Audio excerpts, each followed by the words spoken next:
FYall Podcast. Ladies and gentlemen, welcome to another edition of the FYall Podcast. I am your co-host, Michael Wright, and across from me, as always, is the man you came to see, the legendary, the one and only CT motherfucking Fletcher. Pops, how you feeling today, man? Man, I am so blessed. It ain't even funny. Yeah, that's right. Might even give me a little TT tonight, I feel. Just a little bit. A little bit. Just a little bit. Ain't staying too much. Anyway, we got a special guest on the show. Yeah. Our guest today isn't just a powerhouse in the ring. He's a man who has fought through adversity in every stage of his life, from the streets of Oakland, California, to the bright lights of All Elite Wrestling. His journey is one of grit, determination, and proving the doubters wrong. Ladies and gentlemen, welcome to the FYall Podcast. Powerhouse Will Hobbs. Brother, what's going on, sir? What's up? I appreciate y'all, man. I've been looking forward to this since we met in LA. Yeah, man.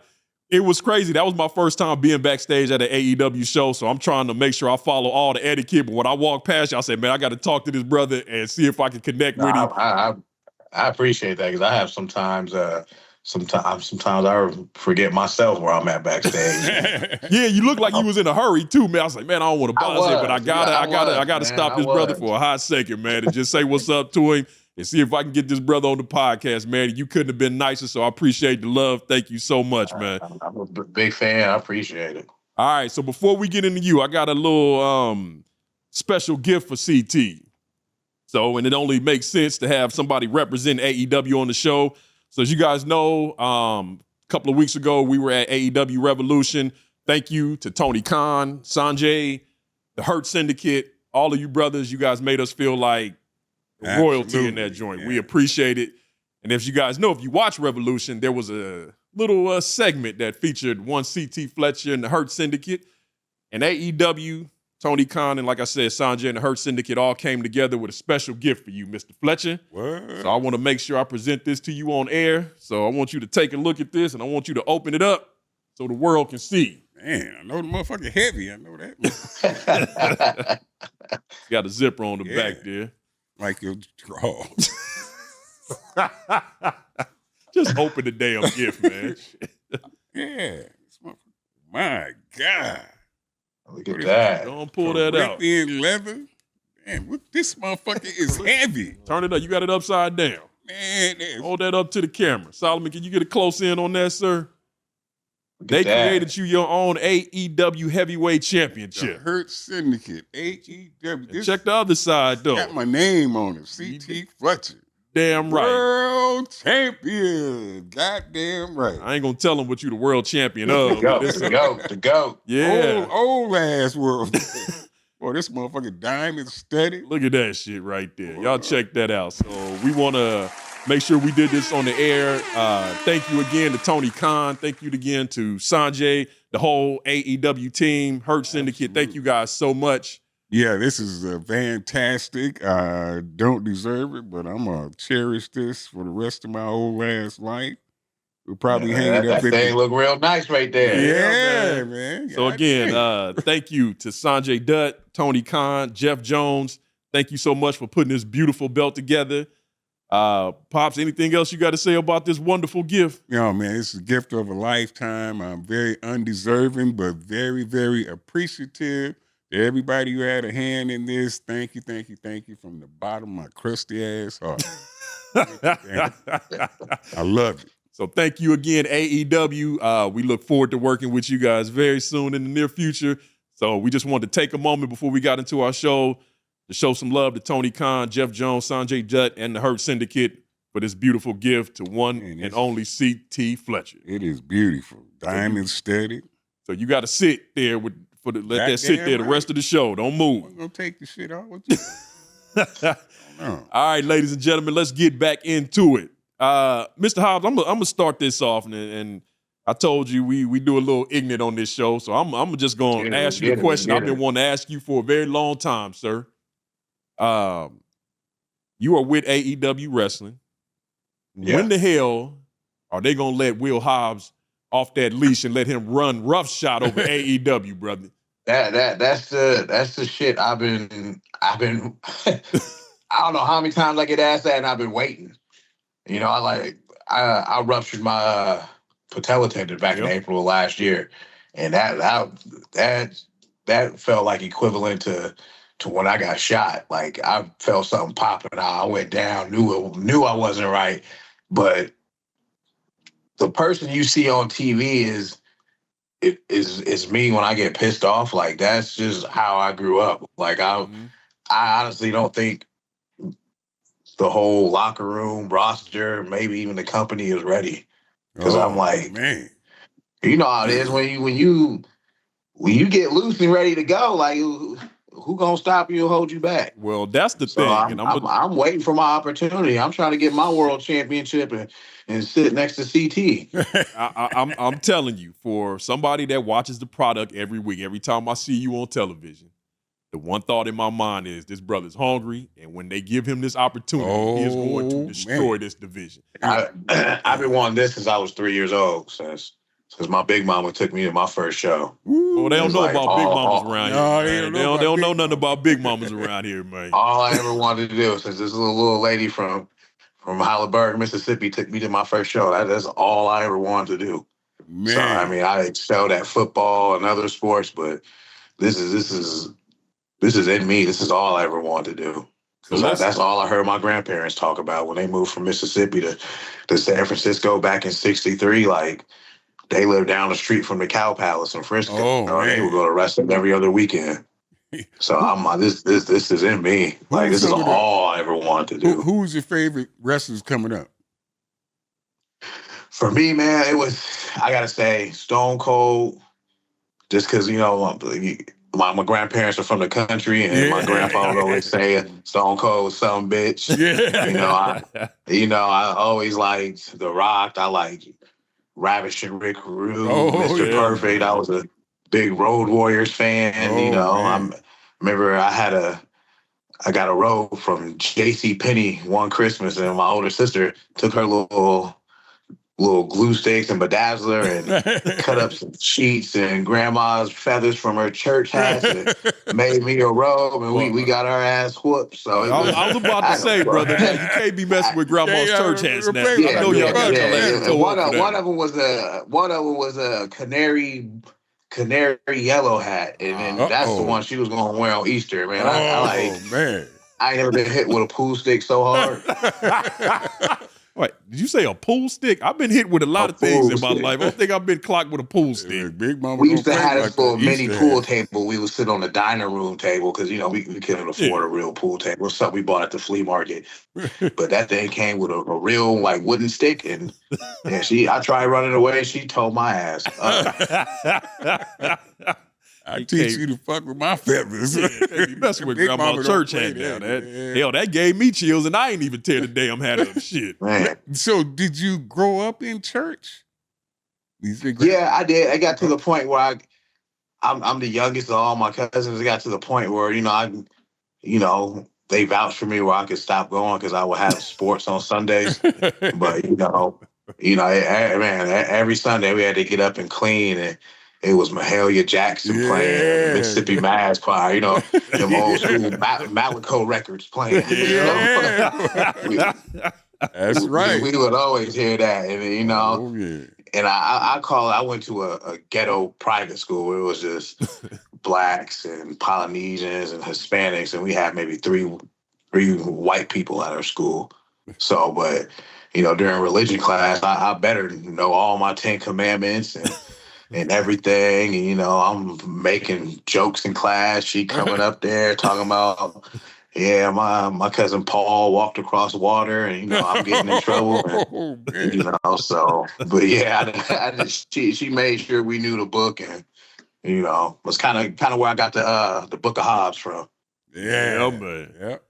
All right, so I know you grew up in Oakland, California. Take me back to your childhood. We always normally kind of start at the beginning and we work our way up. So tell me about your childhood coming up in Oakland. I'm the youngest of 3. My grandparents raised us, my father's parents. My parents were young. They had their own demons they had to deal with. But, my grandparents took us in. They were like, we gonna take these babies. So, we didn't know we was poor until I maybe got in high school. because I thought it was a norm getting hand-me-downs from my cousins and stuff. Oh, yeah. And, using socks for washcloths, hanging up sheets for curtains. So, I mean, around where I grew up, that was a norm. And go to Miss Edna's house and ask for some sugar, Yeah. So my grandfather worked at United Airlines. He was one of the first black mechanics there to work on airplanes. So I remember going to that airport a lot as a kid. So it was like we grew up in the hood and we didn't know anything else, except for, we watched wrestling, we had our sports, the days we were sick from school, we had to stay in the bed with Big Mama and watch The Price is Right and All My Children and Young and the Restless. Yeah. All that stuff. You couldn't even go in the room and play with your toys. Oh, nah. Play no Sega or PlayStation, none of that shit, because you was supposed to be sick. But the best part of my childhood is just my whole family on both sides loved wrestling. That was something we bonded over. And I remember on Monday nights we would go in my grandparents' room and we would be watching WWF and WCW. And my grandfather had a friend that had a coworker that he worked with named Mr. Mike. He had the black box. So we would get all the pay-per-views. So I was the cool kid in the neighborhood that my grandpa had a TV and VCR set up in the garage, and we would watch old stuff, and my brother had old tapes, and it was almost just like my grandparents would let us wrestle in the backyard. And I remember one time my cousin, he's about maybe 9 years older than me, and wouldn't let me powerbomb him. My grandma popped him on the butt, let this baby powerbomb you, and I can't even pick him up. So, but yeah, it was rough growing up. Just because, the city itself had its own stigma, being one of the most violent places in the United States. But we didn't know that growing up until we got older. But when she said, get your ass in the house when the street lights is on, it can be daylight, you better get in the house. So, we had a lot of people that kind of tried to pull us in different ways, but she wouldn't allow that. Yeah. That's why I wanted to ask. Me being from California, I'm born and raised in Bakersfield, but a lot of my friends grew up in the Bay Area, and I always, when I would connect with them and just hear the horror stories about growing up in places like Oakland and stuff like that. So I just wanted to see how that environment affected you. I told this story on Jericho's podcast. I remember being, like, my brother was 13, almost 14 years older than me, so he was in the game at a young age, because he would. I remember my grandma would be, how I get this money in my purse? Well, he put it in there. Mm-hmm. But I remember wearing my Power Rangers backpack, my Scooby-Doo backpack, somebody stuffing something in my backpack saying, take your ass to that house before you get on that bus. Wow. And, I ain't got no choice to go because, I'm Snaggletooth and I can't fight, as a kid. So, I better go do it. But, there's a lot of OGs and people that knew my family, and my grandma watched a lot of kids and babysat a lot of kids. So they kind of took care of us, and a few of them tattletold on me, when I would try to sneak out the house, or, Mom, I got caught sagging, somehow she knew about that. Yep. Her younger sister, my aunt, lived right around the corner. And so she knew about it too, because she would purposely send me over there to get my ass whooped again.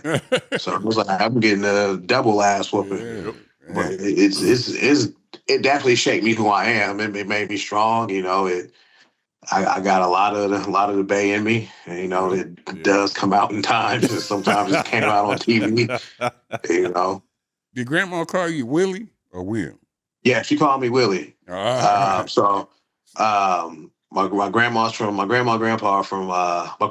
Mississippi. My grandpa's from Memphis, but down in the South, like, they had names like Willie Albert. Yep. My dad's name is William, and I'm the third. But sometimes I think she got flashbacks and called me Willie Albert. Willie Albert, like she would call me Willie. So when people like get to know me, I trust them, and I feel their spirit. I introduce myself as Willie, and and so that's how people really really know me. Well, she called me Willie. Hey, when you said Willie, grandma called me Willie, I knew down south was in there somewhere. Because Yeah.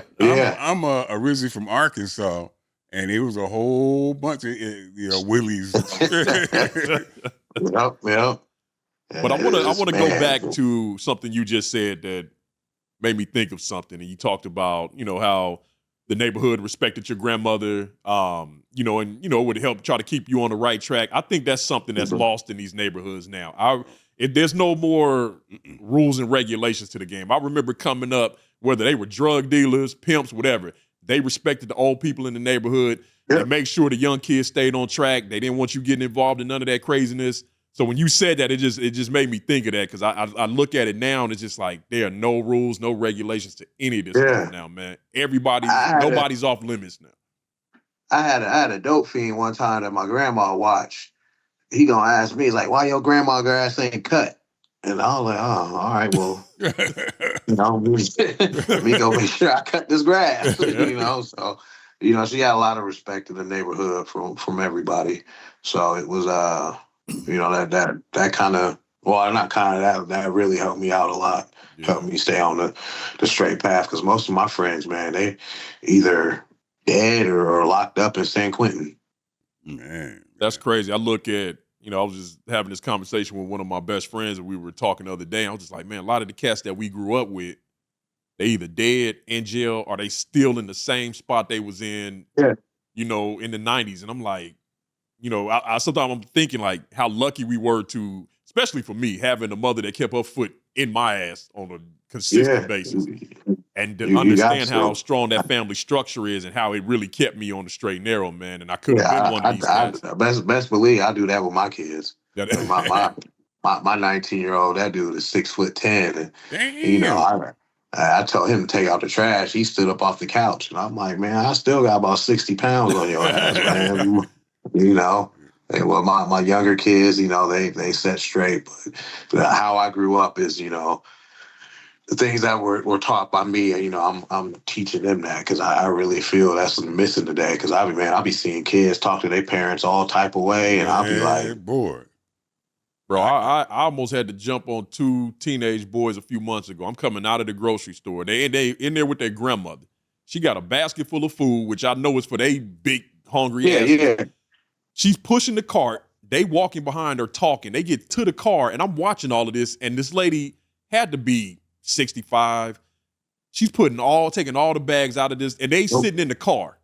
Sitting in the car. I walk up, I'm like, ma'am, do you need some help? And the whole time I'm helping her put these groceries, I'm eyeballing the fuck out of these 2 little motherfuckers. I'm like, so y'all really gonna sit there and let your grandmother, who just went in here and probably spent the little money she had to make sure you bastards ate, and y'all gonna just get in the car and not help her put the groceries in the car, not help her push the shit out? Ain't gonna cook for y'all too. Yeah, we're gonna go home and cook all that food, man. So where we've had this lapse in respect for our elders, I have no idea, but I wasn't raised like that. And every time I see shit like that, it pisses me all the way off, bro. All the way. Same here. Yeah, man. When you talking about watching TV with Big Mama, I used to, when I was very small, watch TV with my Big Mama also. But I'm gonna ask you, Willie. We're gonna be close. I'm gonna call you Willie. I'm with it. I ain't gonna you that. You gonna call me Willie. I'm with it. So my grandma had to see. It was entertaining like a motherfucker to watch TV with my grandma, because she thought the shit was happening on TV was real. Yeah. My grandparents. Like man. She would be talking to the TV, and me and my brother would be cracking up. My brother passed away, but he was a year and a half older than me. We'd be sitting there listening to Big Mama, and she would be like, "Don't go over there, Waints. Don't do that."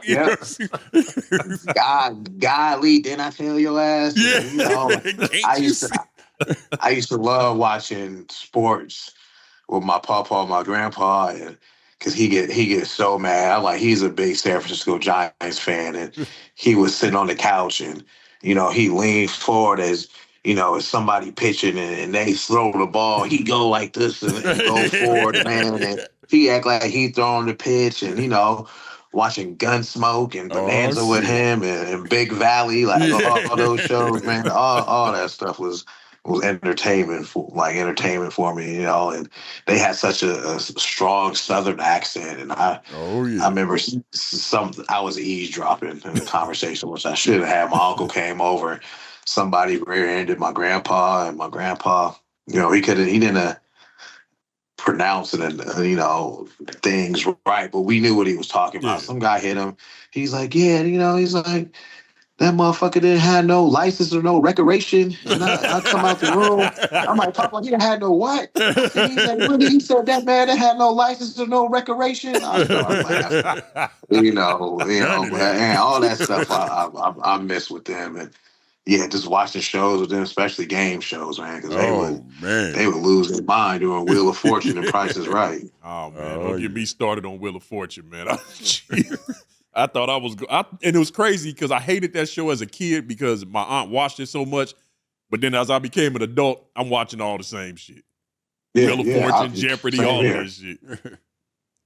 All right, so yeah.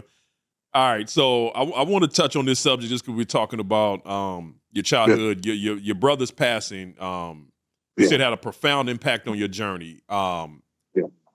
Walk us through that moment and then how it has changed you from that point on to where you are now and how it drives you now. So we were close. There's a big age difference between us, but like I said, he was big in the dope game. You live that life. It's just a consequence every day you step out the house. But I remember, man, like I was coming home, pulled up in the driveway. I had to use the bathroom real bad. Car comes down. I can tell you it was a black Cadillac, and it had like a burgundy tint to it. That thing came screeching down. There's a wow, wow, wow, wow, wow. And next thing you know, I'm looking. I get shoved. I get popped in my left forearm, and my brother took 6 to the chest. Man. So it was like, that's not my first time seeing someone get shot, unfortunately, or seeing somebody pass away in front of me, but that's something that shaped me because I'm looking down and you got 6 holes in your chest and every time you gasp for air, I'm seeing blood just spurt out. Something like that made me angry at the world for so long. And I hated everybody. Like I wanted to go out and just take on the world. But, I can't do that, so it made me want to push for our goal harder because he was about 6'4". He didn't want to be no wrestler. He wanted to be a manager. He wanted to be like Bobby Heenan and Slick. Yeah. Because he could talk. Like that dude could talk so fast and get something from my grandma. She'd look at him and she just be like, here, just take it, just sell a polar bear toenails, you know what I'm saying? So I just, that was my dude, but it's just going through all these traumatic things, like made me want to get up out the hood and want things better for myself, for my kids. When I'm riding around in Oakland, like, I still go by the liquor store. I still got people there I say hello to. I remind myself that I don't want to go back to this shit. Yeah. Like I don't want to go to a retail job. I don't want to go back to a desk job, a 9 to 5. Like I feel my purpose was to be a professional wrestler and help other people out and grow my platform and and expand myself. But just watching people die and dead on the street and seeing those things, like I told a story on TV. I remember my uncle like shooting up in front of me and my sister, like going in the room, like while we in there playing toys, like just right in front of us. I've seen people get robbed and jumped and it's just so many of these traumatic things that shaped me, and I'm glad I had the support I had to get up out of it. Because if I didn't, man, I tell you, I'll either be 6 feet under or I'll be locked up somewhere just because I had all that anger in me. So how did you deal with that anger? Because losing your brother right in front of you, I can only imagine. It was rough at first because I wanted to take on the world. I was angry. Yeah. Like you could say nice shoes to me and I'll be ready to fight you. What? Like, yeah, like the bus driver, the Sam Trans bus driver could be late, and I'll be mad at him. Like, why the fuck you late? You know, just things like that. But it's just talking to a therapist. Yeah. You know, I know growing up like in a black household, like talking to a therapist was a bad stigma. Like, you don't need to talk to no stranger. Like, you'll figure it out. Yeah. But man, I tell you, like, just like a professional football player, his profession is playing football. A doctor's profession is being that doctor. You know, a heart surgeon, his profession is being a surgeon to the heart. You know, there's doctors out there that want to hear you and help your crazy ass out. You know, it is a real, especially when I grew up. Now, you know, growing up in the '60s, but you know, carried on in the black household, especially therapists. Or you better take your damn ass in there and shut the fuck up. They would slap the shit out of your ass. You know, they take care of all of that. Whatever your problem was, a good slap upside your motherfucking head would straighten everything out. You know, that's they just like you ain't supposed to cry. Like, nope. You know, like none of that. Like I got 2 boys and a girl, and I tell my boys, like, my younger son, Bam Bam, my 7-year-old, when he gets worked up, like I know he wants to cry and he holds it in. I'll be like, you can go in the corner and let it out and come back and give me a hug and we can talk. Yeah. You know, like I ain't got no problem doing that. Hey, my dad would be fucking me up and telling me I better not cry at the same motherfucking time. Willie, I'd be like, what the? This motherfucker trying to kill me. So you better not cry. I had my dad do that. You know, my parents was in and out of my life. But my grandparents, though, that was my mom and dad. My papa and big mama, that was my mom and daddy. Came to all my games and you know, and everything. So, you know, I love my parents. I wouldn't be here without them. But big mama and papa, that was my mom and dad. And you know, I was blessed to have my aunt Corrine and my uncle Frank, my grandma's younger sister and her husband, exactly right around the corner from me. You know, I had my auntie Joy, my Keisha, my Nana, who lived like 6 blocks away, who was my mom's grandparents, and her sister. So I had a good support. They for sure was like gonna make sure I was gonna be good. But it's just, man, watching all that traumatic stuff happens, man, like that shit sucks. Like I used to get so mad watching Boys in the Hood when Ricky got shot.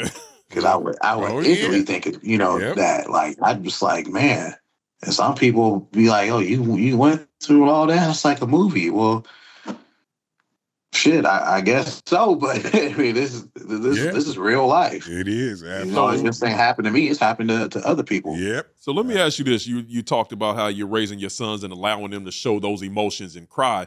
What do you think about the state of a lot of men now? You see a lot of this, especially on social media, with this whole real men shit and real men don't cry and you're supposed to be masculine at all times and we're not supposed to show emotions, and if you show emotions, you're weak. I'm seeing a lot of that shit all over the place right now. So I'm gonna ask you, especially for somebody who just said you have a son, that you allow him to show those emotions. Why is that part so important to you? I think that's bullshit. I'm 6'2", 260 pounds. Some come up and tell me it ain't okay to cry. I please do. I mean, it's healthy. Yeah, absolutely. It's healthy. You have to get it out, because if you don't, you're gonna end up doing something like that will drastically change your life forever. Yep. And it can be for the bad. And your ass will be sitting in the cell or in the dirt. So you better take a moment to reflect and think about the consequences before you do something. Because there's multiple times a day I'm like, let me sit back and just think, what can happen? Is this going to affect my kids? Is this going to affect me? Is it going to affect my job? Like, well, what's going to happen? So you gotta reflect, because, you know, I'm out here trying to grow and get this money and expand, man. And like I said, I ain't trying to go back to government aid or like not to be funny, but like none of that shit, man. Like I like walking into Costco and loading up my buggy and and swiping my card. I ain't got to check how much I got in. I like doing that. Yeah, Hell yeah. It's so interesting. I hear people, talk about that kind of stuff, and not so many of these young men don't know how to deal with their emotions, and that thinking of the consequences shit. One of the best things my uncle ever told me, he was like, son, when you get into some situations, he said, you got to be able to check your emotions, because if you don't check your emotions, trying to prove some shit that you a tough guy to some motherfuckers who ain't really got your back, or ain't gonna come visit you when you're in jail, or come to your damn funeral or something happened to you. You got to be able to check those emotions. And he said, you checking your emotions is not a sign of weakness. That's actually a sign of maturity and strength. He said, because you're going to be put in situations that, I could slap the shit out this motherfucker. We could get to fighting, but you never know what's going to happen. Like you said, you just brought up your kids. And that's the thing I think about all the time. When I get pissed off, okay, what can my actions do that's going to affect me not being here for my children? If I do something, is this person over here going to pay my mortgage if something happened to me? That's right. Hell nah. Yep. You're not. You're not. You going to pay my bills? Like, no. Nope. Are you going to be there for my kids? None of that shit. And that's what I think a lot of these young kids, I just saw a video this morning. I was getting ready, and these two young brothers got into it. I guess he was coming into his girlfriend walked into the store first. He was a few steps behind her. Somebody in the store complimented his girl, said she was beautiful or something like that. He lost it, shot the dude in the face. All because he told the girl she was beautiful. Now, the rest of his life is gone. He's not going to be there for his children solely because he flew off the handle because somebody told him his girlfriend was beautiful. Like, I'll be like, somebody say my girl beautiful. I'll be like, oh, okay, that's why I'm with her. Thank you. Shit. Hey, all right. So let's talk about your starting wrestler. So you talked about all these memories you have with your grandparents. Was it always known from the beginning that this is what you wanted to do? Yeah, man. Ever since I jumped off the arm of that plaid green couch she had, I already knew. I knew. So yeah, boy. I landed on that marble table and cried so hard. I jumped off the thing like I was Macho Man. I already knew. Oh man, this is something I always wanted, because no matter like what, whether it was like Christmas or my birthday or whether I got an Easter basket, majority of every toy I got was a wrestling figure. Yeah. Yeah, that's all I want. Everybody knew that. Hell of a memories. They all knew what Willie wanted. That bring back some hell of a memories for me, because me and my older brother Walt used to goddamn wrestle, figure four leg locks and full Nelsons and shit, the Boston Crab and all kind of shit. When we see that shit and practice it on each other all the time, and that was our thing. So I really thought I wanted to be a wrestler too. But now I'm gonna ask you about this, because I trained to be a pro wrestler for a while at Seaside Gym in Long Beach, and everything going wonderful. I see the match we was at last time when you were there. You body slammed the shit out of somebody, and that used to be one of my favorite fucking things to do, was to slam the motherfucker, try to slam them through the mat. But I love that. When they told me that I was going to have to be in a different city every weekend, and I had 3 little kids at the time, 3 little kids at home that, needed shoes and shit and wanted to eat on a regular basis and all this shit, and health insurance. So I stayed my ass at the post office and, put my dreams on the back burner for my children. Now, how often do you have to travel now? I'm on the road 52 weeks a year. Yep. Every week. I just got back from Omaha, Nebraska in a blizzard today. Saturday, I was in Las Vegas because we had TV. Yep. Now, see, with the older kids, now how old are your kids? My kids are 19, 7, and 4. Okay, that 4-year-old, she run right. Where's Daddy? She run the show. Yeah, I know. She run the show. I carry a little duffel bag with me to carry my wrist wraps, my protein, my stuff I need to eat on the plane, and She go, on my bag, did you bring me a surprise? Yeah. So I got to bring them a surprise everywhere I go. And you going to do it, but too. I love FaceTime. If it wasn't for FaceTime, it'd be so hard. Yeah. But rough. See, they didn't have no it's rough because people think it's all glamorous. Being in the hotel room like week after week, it looked the same. Yep.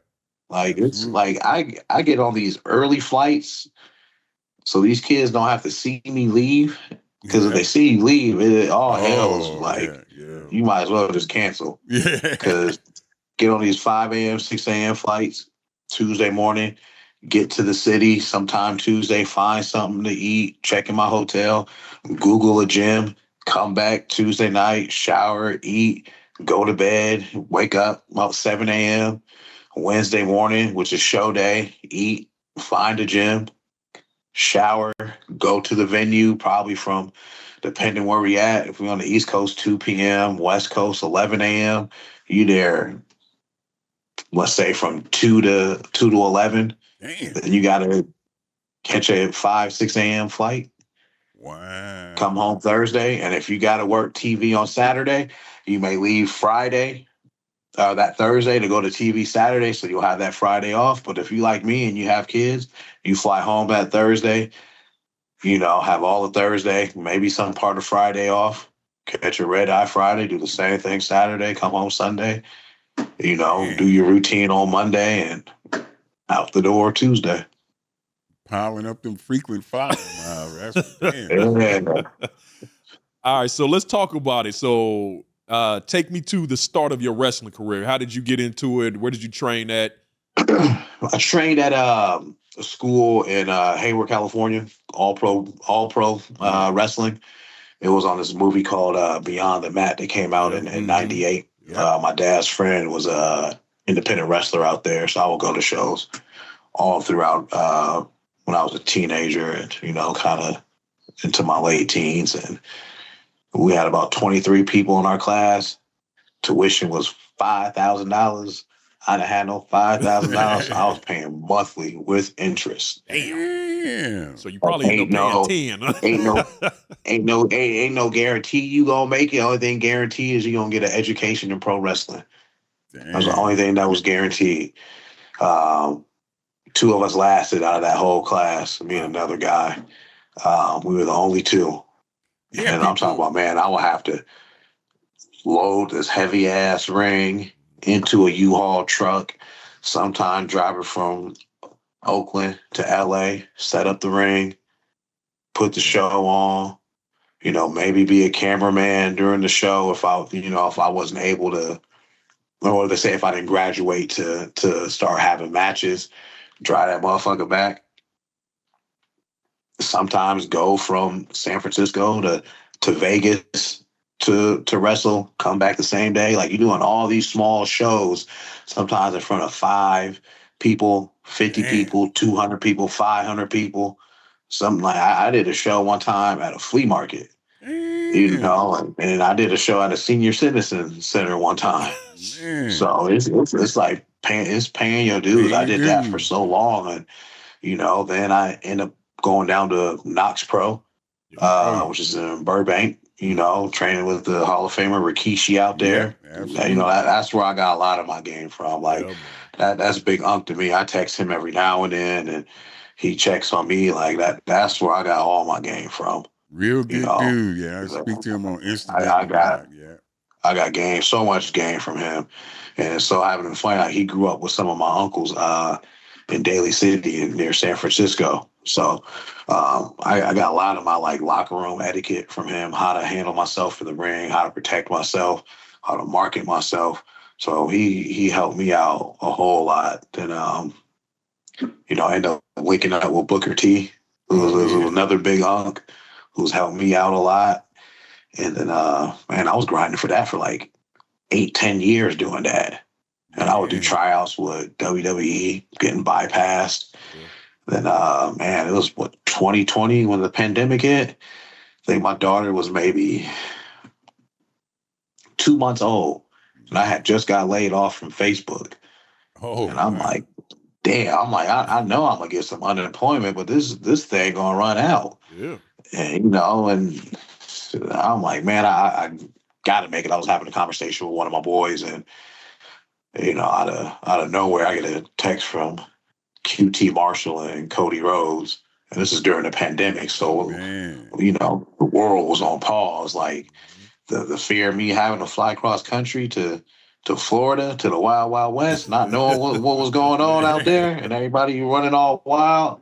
I was like, I had to bet on myself, and then Tony Khan took a liking to me, and that man helped change my life, helped me accomplish my dream. And not only did he do that, but he's presented me so many opportunities, and I've been knocking that thing out the park.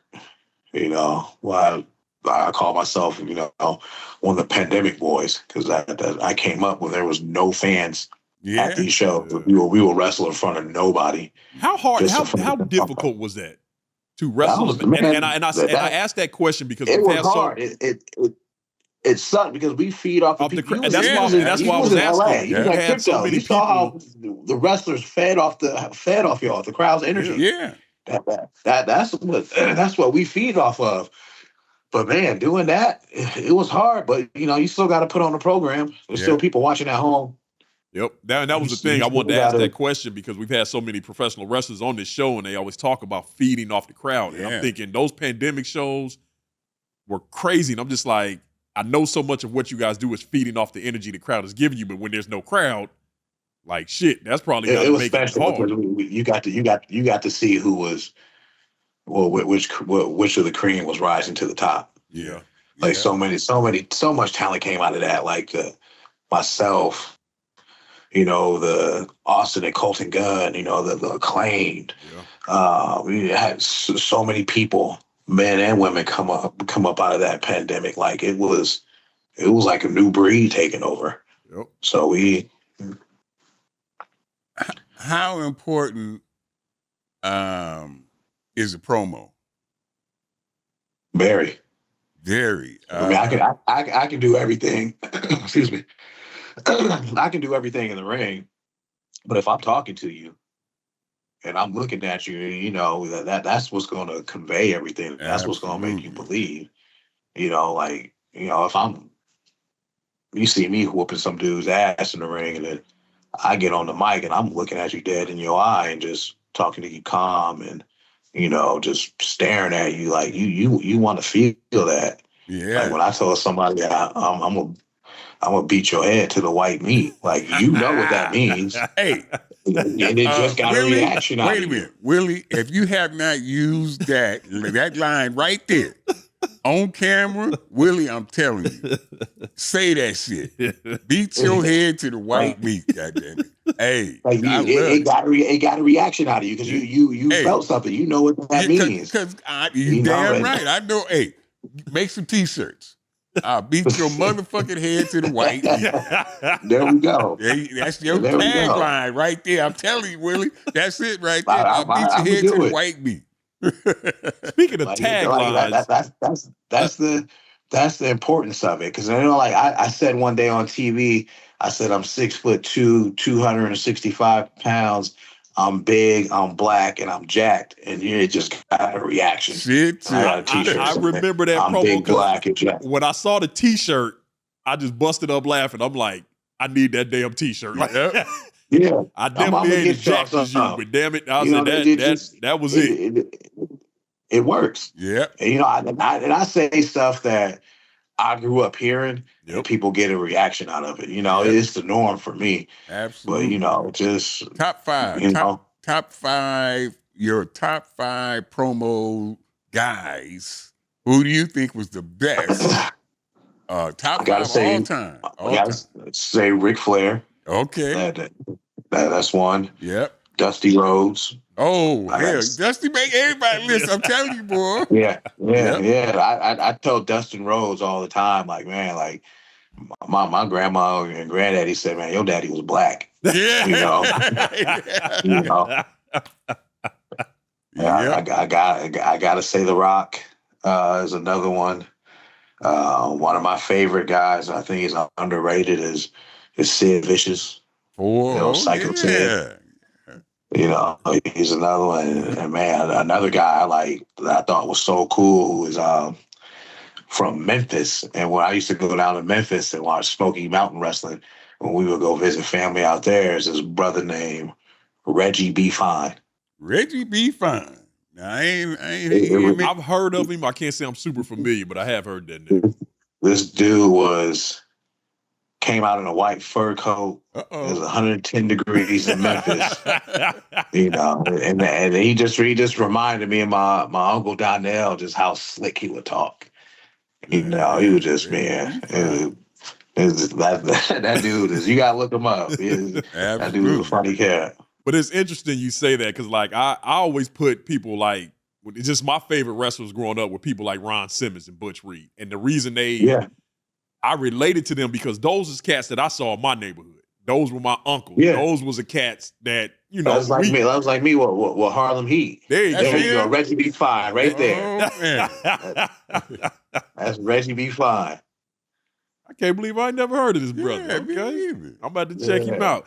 But yeah, that was the thing. So when people asked me, and we were talking, we had Shelton Benjamin on, we were talking to him about that. I just like Ron, especially Ron. Ron was that dude just like, when that motherfucker talk, you listen.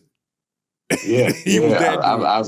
I've got to know Ron a lot. I definitely can see that. And funny thing, we talk about Butch Reed. So this is probably maybe my first or second year in AEW. Butch Reed's son reaches out to me. And, Butch was pretty ill at the time, but he said every time his dad saw me on TV, he would get excited and, he would talk. And, he said one of the last things he said that his dad said was, I was the new Hacksaw. So, there you go. That's one thing I take pride in. Yes. So, maybe one day, Hacksaw Will Hobbs, but there you go. That was...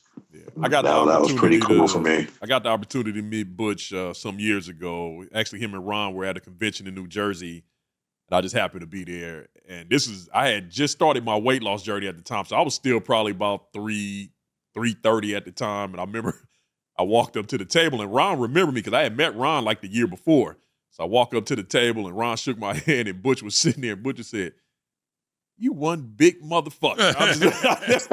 And we just had a laugh about that. They just let me sit there and talk to him. Butch was a really cool guy, so it hurt me to hear when he passed. Yeah. But Ron, too. Ron was just another one, man. I'm not going to say how much I paid for that meet and greet. It was just me and Ron. It was like a one-on-one breakfast thing. And I said, I got to meet this brother. And I sat there with Ron for about an hour, and just some of the stories that man told me. But he always, and I tell people, he reminds me of CT.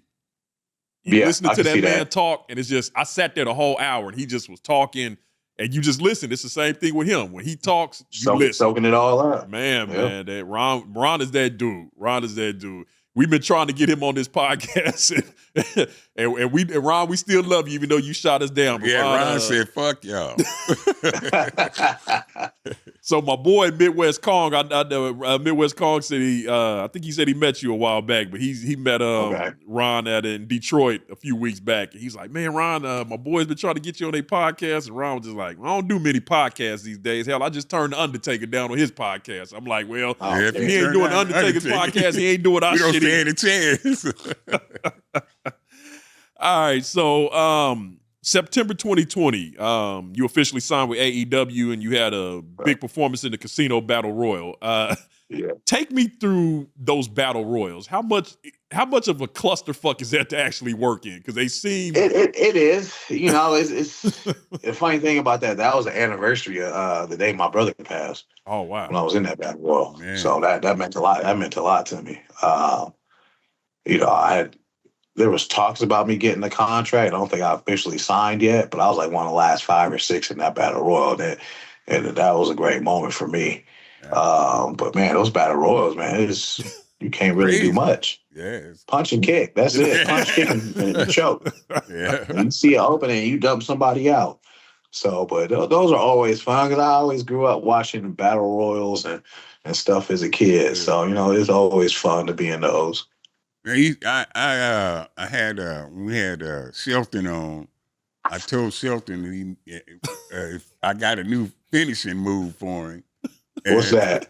Well, I told him I want him to do the figure 5 leg lock. Fuck the 4. I want a figure 5.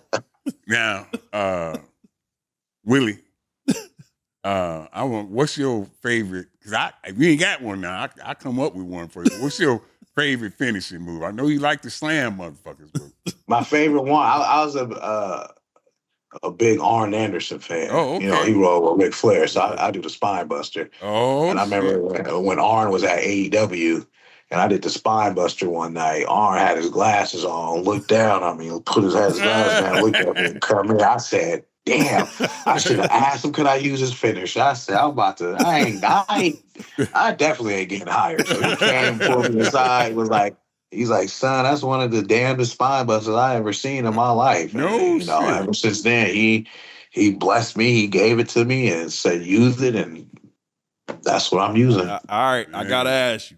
So there's always a debate on the internet. The best spine buster. Arn Anderson. Now, hold on. I'm excluding you out of this. But it's always been Arn Anderson and right Ron now. Simmons. They got two different spine busters. Okay, so damn, yeah. Because I got my own. I got my.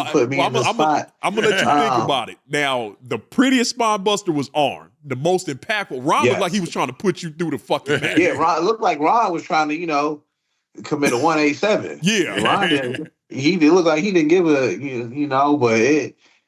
man.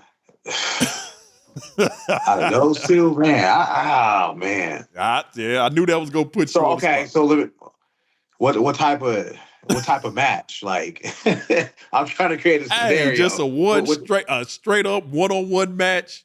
You gotta pick a spine buster. Who's spine buster? And again, like I said, they both to me, I always put them in my top two. Like I said, Arn's the visual, he was so smooth with that spine buster. Smooth. Yeah. Like I said, Ron I was like, Ron is trying to kill these motherfuckers. Like, I mean, the whole thing, the whole object of the game is to win. So I'm gonna go with. There you go. With Ron. Look at that. But see, it's different. Like that younger version of Ron, but he's got that one-handed one where he'll just, Ron was. Damn. Yeah. That was a little extra on that one. Bro, we got the Barbarian right there. Yeah, Barbarian. Yeah, that's right. Dr. That one, that one arm just pushing you straight through the damn mat. Boom. He had different versions of it, but boom. Yeah, Ron. All right, so that was one of them. You was late paying me. Yeah, now the ones he was doing with him and Bradshaw on the APA, those were like, Jesus. There was one he did on Christian, and I thought he killed Christian. Like, I literally thought he killed that man. And I seen him do one to Jeff Hardy through a table. Like some splinters in his ass or something. Because man, that table exploded. All right, so you got to pick one. Who's spine? Arn? And I'm sure I know Arn's got a special place with you, but okay, you got to pick one. Give me one. If I'm trying to end somebody, I'm gonna go like. If I'm trying to end them, I'm gonna go with Ron. All right, so you stepped in the ring with some amazing talent over at AEW, and I will say this about AEW: that roster is stacked. Is there anybody over there that you have not grappled with that you are looking forward to getting in the ring with? Right now, I mean, I got some rematches I want. Well, you got in mind. I got an issue with John Moxley. Like I want Mox that title match we had up in Cincinnati. Like I want to run that back. I want to run it back with Hangman. Mm-hmm. I owe him one. I do want to tangle it up with Kenny Omega. Okay. That's one thing. I want to tangle it up with Okada. I want to tangle it up with MJF. Man. I just line people up in front of me. Like I ain't got no problem. Who it is? It really don't matter. Long as we under the bright lights, national TV, I'm with it. Yeah. But I know there's a match everybody wants, and I think when the time is right and if everything aligns up, like it will Gotta happen. It will be bigger than Andre and Hogan. Like, everybody wants me and Bobby. Yep, it's gotta happen. Yeah. Gotta happen. We heard a little power versus power. Hey, we heard a little rumblings about that, but like you said, when the time is right. But I'm gonna tell you, Willie, before y'all match now, Bobby got a little advantage. I'm gonna tell you, he got a little advantage, and it is because Bobby came to see me. Uh-oh. See, they didn't tell me I would have came. They was holding out. Right. Now, Bobby got a little upper hand because he came see me. Now, Willie, I want you in the Valley of the Beast. Before you match with Bobby, now you got to come to the Valley of the Beast. So I definitely will do that. That's my word. Yeah, I done showed Bobby some shit that I ain't got a chance to show you yet. So you got to come I heard they went up there. I looked at it. I was like, y'all didn't let me know y'all was going. They looked at me. That wasn't right. That wasn't right. Hey, see why they do you like that, man? Just for that alone. Now, like, just for that alone. Treat me like I'm Bobby Brown in New Edition. They was holding down on me.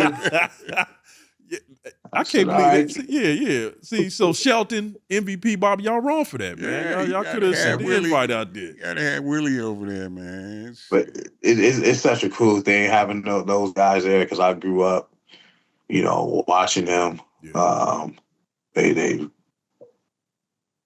been where I want to go.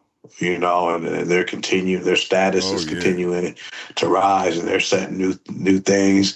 So it's good to follow those dudes. But yeah, like I just think about all the money that can be printed. I was amazed. They're not spring chickens. They're not that young, but boy, I tell you, Shelton, Bobby, MVP, they perform like 20-year-olds, man. They was in there. They are serious about that shit. They know what to do. They know that longevity.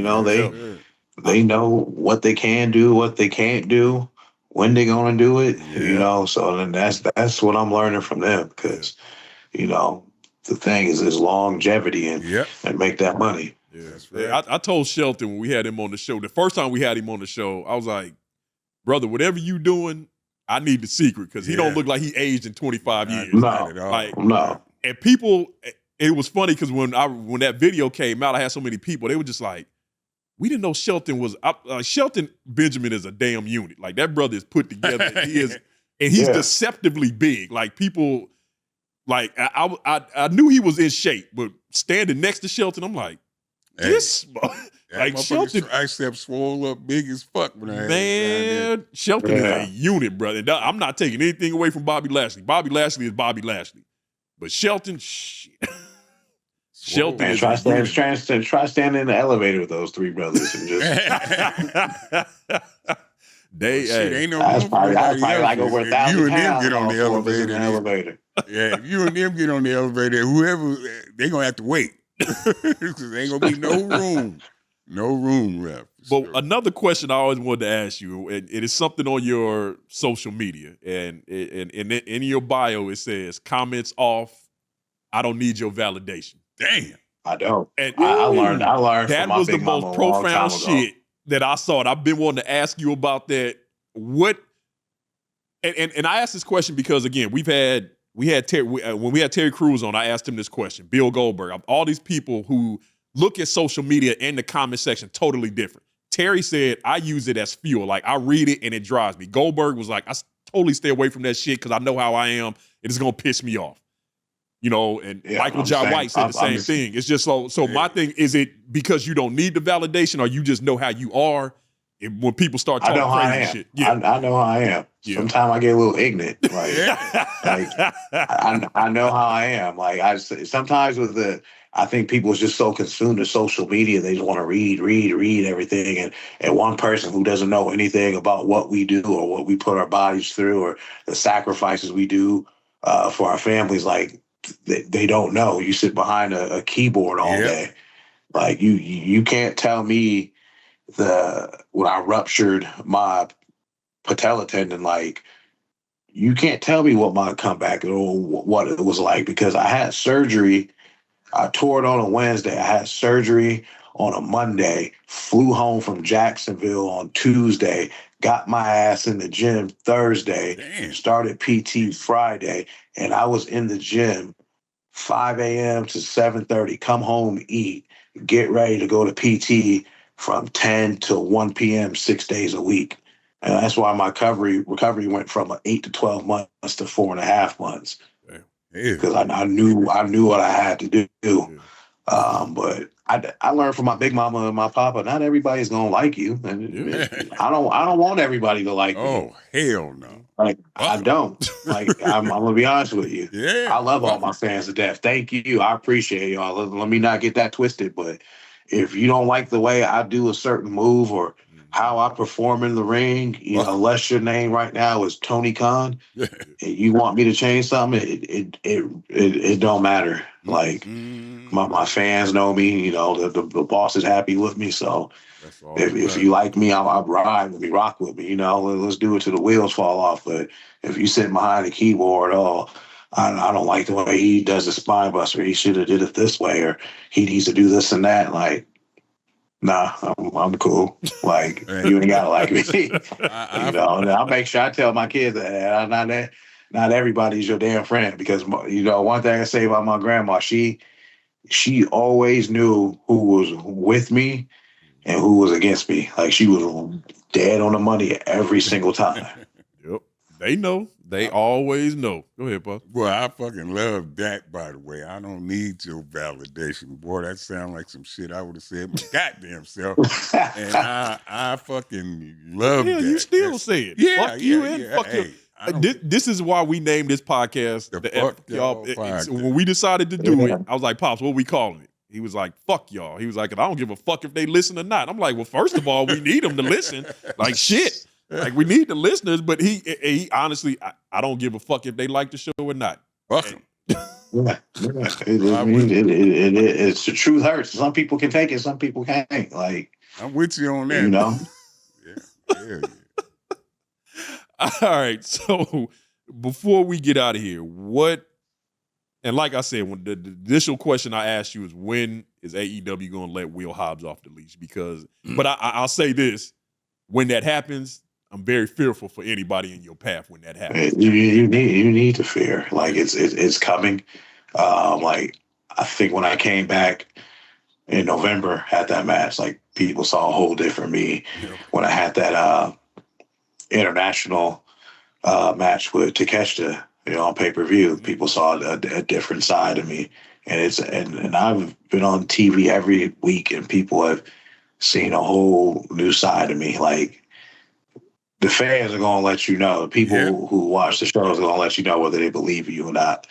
And everywhere I go, every city I go, there's always somebody that tells me, man, he's so believable. And I'm like, that's me. Yeah. But that's what makes to me, that's what makes you stand out from everybody else, because the shit does come off real. And again, I've been watching wrestling all my life. I understand what it is, not trying to say I can do what you guys can do, but I understand what it is. And so the thing that stands out for me when I watch people like you is like, yeah, that motherfucker really beat your ass. You know what I'm saying? And that's the thing for me, what makes it stand out the most. And so when you talk, I'm listening. I'm like, I believe everything that came out his damn mouth. Yeah. That's the one thing Jake the Snake told me is, like, one thing I loved about him, and I go and watch some of his promos sometime. He reminds me of my grandpa, because when he talks, you listen. And it's the same thing with CT. Like, when you pull up your videos and stuff, and when you talk, like, people listen because they want to feel it. They know that the get down about to happen. Like, it's about to get sick with it. Like, they know they know what it is. And I try to bring that out every opportunity, every time I get a chance to speak or when I'm in the ring, because I do the snarl in the ring when my lip goes up like that. And ever since I've been doing it, I pull down the straps, like, the people are chanting, like, in the rings are chanting, "You fucked up."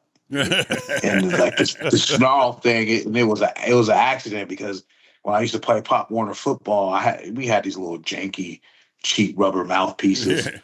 That it cut my gum, and it didn't, like, my lip would always stick to my gum, and I always put my finger in my mouth and pop it out. But then I started doing this, and it just got loose. So I just translated that shit to wrestling. And one day, people on the truck loved it, and it was on a T-shirt, and I'm like, I'll get a shirt for doing that. Okay, well, let me do that. But to get back on track of your question, man, it's just everything I do in that ring is me. Yeah. Like, I don't want to go out and say, oh, I need your support, this and that. Like when I talk, you feel it.